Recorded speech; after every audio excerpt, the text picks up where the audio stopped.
வணக்கம், நான் உங்கள் வழக்கறிஞர் ஜார்ஜ் பிலிஜ். இந்திய தண்டனை சட்டம் பிரிவு 136 பற்றி தான் இந்த வீடியோவில் பார்க்க போகிறோம். IPC Section 136 பற்றி தான் பார்க்க போகிறோம். வாங்க வீடியோக்குள்ள போகலாம்.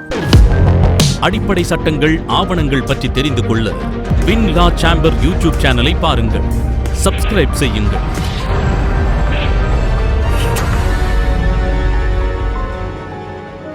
செக்ஷன் 136 ஆஃப் ஐபிசியில் என்ன சொல்றாங்கன்னா, ஒரு கடமையை, அதாவது இந்திய தரைப்படை வீரராக இருக்கலாம், வான்படை வீரராக இருக்கலாம், இல்லை கடற்படை வீரராக இருக்கலாம், அவங்க கடமையை செய்யாம அங்கிருந்து விட்டுட்டு ஓடிட்டாங்க அப்படின்னா, அவங்க கடமையை செய்யாமல் விட்டு ஓடக்கூடிய நபர்களுக்கு இவங்க புகலிடம் கொடுப்பது, அதாவது அவங்கள அடைக்கலம் கொடுத்து தங்க வைப்பது, அவங்கள மறைத்து வைப்பது, இது போன்ற குற்றச்செயல்களுக்கான பனிஷ்மெண்ட் பத்தி தான் அந்த செக்ஷன்ல சொல்றாங்க. இந்த செக்ஷனை பொறுத்த வரைக்கும் ஒரு எக்ஸம்ஷன் சொல்றாங்க. அதாவது புகலிடம் கொடுப்பவர் கணவராக இருந்தா, அவங்க மனைவி புகலிடம் கொடுத்தாங்கன்னா அவங்களுக்கு தண்டனை கிடையாது. மனைவி வரும்போது கணவன் புகலிடம் கொடுத்தாங்கன்னா அவங்களுக்கு தண்டனை கிடையாது. இவங்களுக்கு மட்டும் எக்ஸம்ஷன் கொடுத்துருக்காங்க.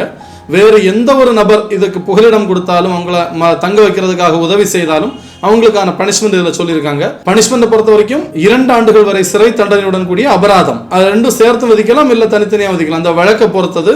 கிளாசிபிகேஷன் ஆஃப் அஃபென்ஸை பொறுத்த வரைக்கும் காக்னிசபிள் அஃபென்ஸ், அதே மாதிரி பெயிலபிள் அஃபென்ஸ், நான் காம்பவுண்டபிள் அஃபென்ஸ். எந்த ஒரு மஜிஸ்ட்ரேட் கோர்ட்லையும் ட்ரையல் நடக்கும், மஜிஸ்ட்ரேட் லெவல் ட்ரையல் தான். தொடர்ந்து இந்திய தண்டனை சட்டம் பற்றி வீடியோஸ் பார்த்துட்டு இருக்கீங்க.